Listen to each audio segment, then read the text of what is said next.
And all of you that have been out there know they want a reason to vote, a good reason to vote. And we have plenty of good reasons. And one of those reasons is with us today, Mr. DuVal. We have his opponent, as we get through this, get going in this race, will help us motivate people. His positions are extreme. His positions in education, no solution-driven ideas about immigration reform, just punitive ideas, and basically maintaining the status quo in this state as to what laws are done, how policies are decided, and how the resources of this state are distributed to people. That's the same agenda we've had to endure. We have an opportunity to provide some balance to the state, and we're going to work really hard here. Mr. DuVal's campaign as well, we're going to work together to make sure that we break all the predictions. Predictions are people that need to vote are not going to vote. People most adversely affected by the decisions of the past administration and the one that wants to come in with the Republican nominee, the people that are most affected in a very negative way, people are saying, well, they're the ones that are not going to vote. They're wrong. But one of the things is we have to give them a reason. And somebody asked me a really good question, then give Fred an opportunity to say some words.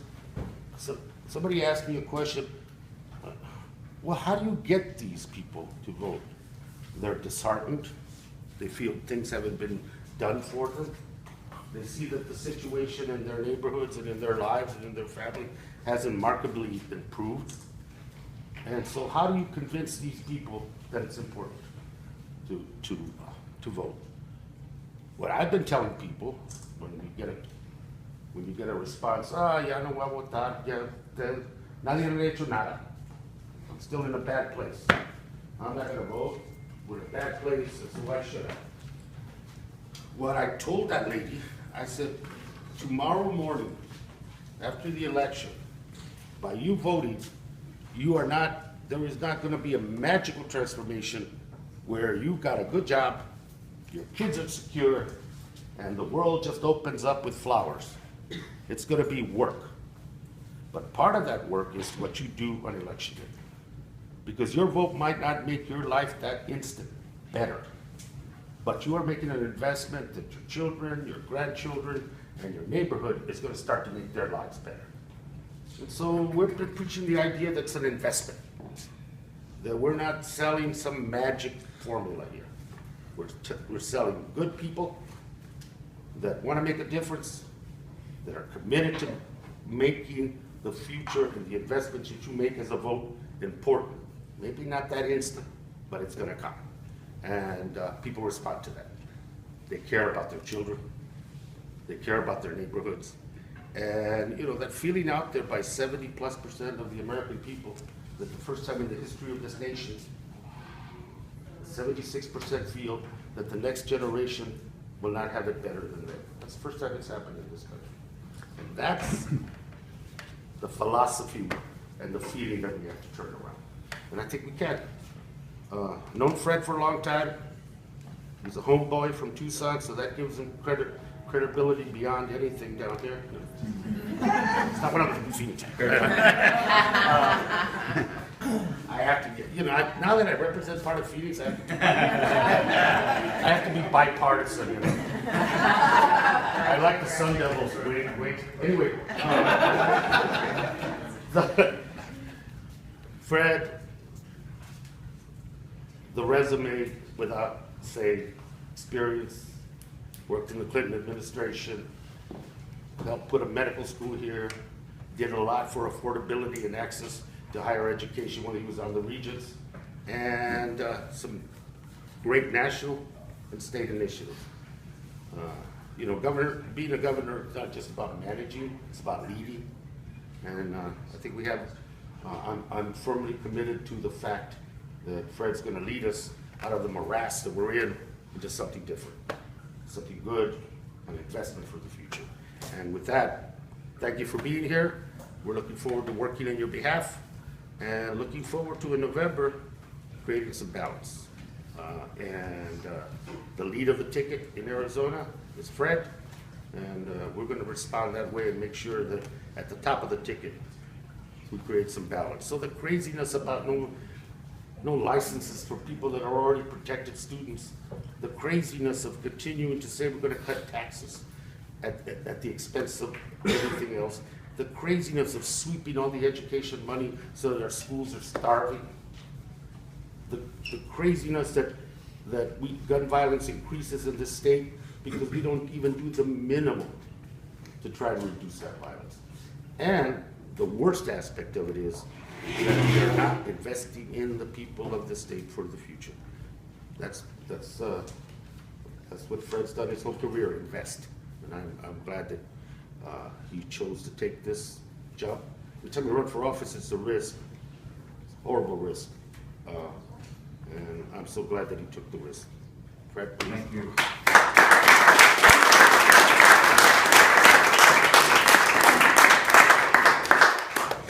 I'm honored to be here, honored by the Congressman's words. It's a friendship of longstanding.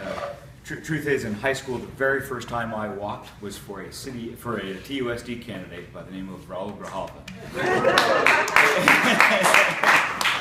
And things have turned out well for both of us, and I'm honored to be here. The Congressman said so much of it really well, and I won't go on for very long, but I want to make 2 points as you go out and engage public and make this case in this fiscal year. The first is I want to tell you 2 headlines that appeared recently in international press. The Economist, very important magazine around the world, headline, Arizona, the state America loves to hate. Wall Street Journal, Arizona not as crazy as it looks. Washington Post recently hired the Gallup organization to do a word cloud of words associated with the 50 states, and then they put it up in the Post. The 3 words associated with Arizona, hot, crazy, and hate. It's a dry hate.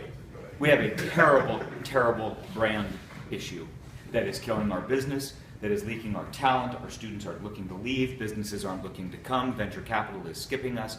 We're in a bad place, and that's, you see it, we have chased the golden god of tax cuts for 23 of the last 24 years in order to assure business growth, and today we have an unemployment rate above the national average. It didn't work.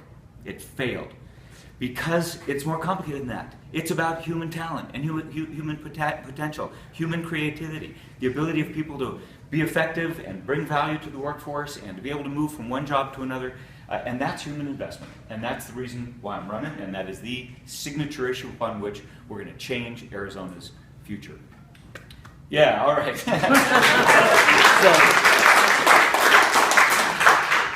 We're going to fight for good jobs because right now we're losing good jobs for minimum wage jobs. I'm going to keep, if I have to keep them there till Christmas, I will veto any bill that comes to me that cuts another nickel from public education. I will veto it and veto it and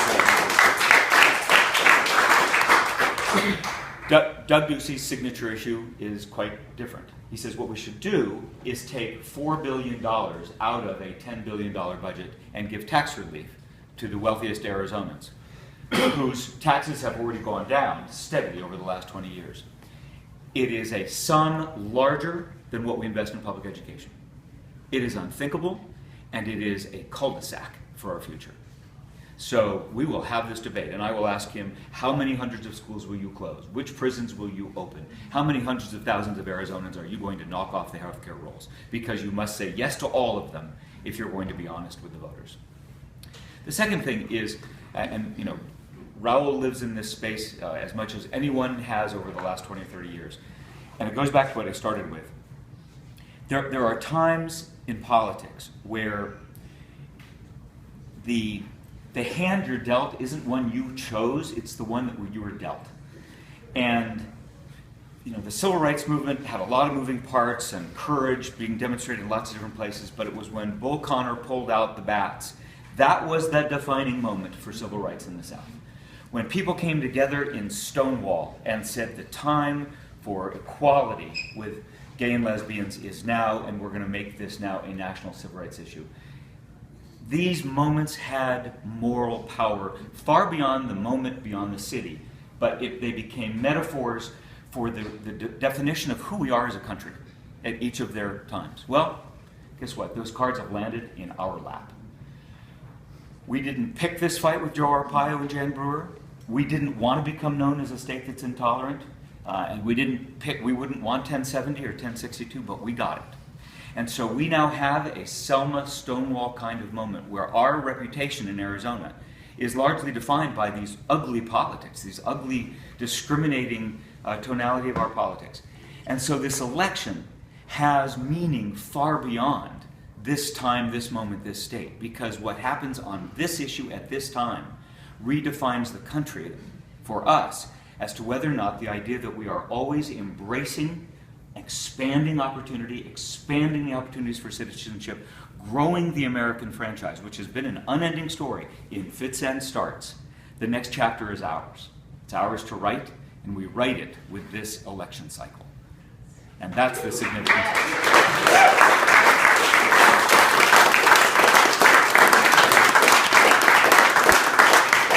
So, honored to be with you, grateful that you're working for a great congressman. I hope you're carrying everybody's literature, but just give this your extra mile, because this is one that, it's not only the potential of winning the House, returning a great member of Congress, a great slate with statewide offices and what that can mean for Arizona, but because we're about to reintroduce Arizona to the rest of the country and remind them what this country's about. Thanks very much.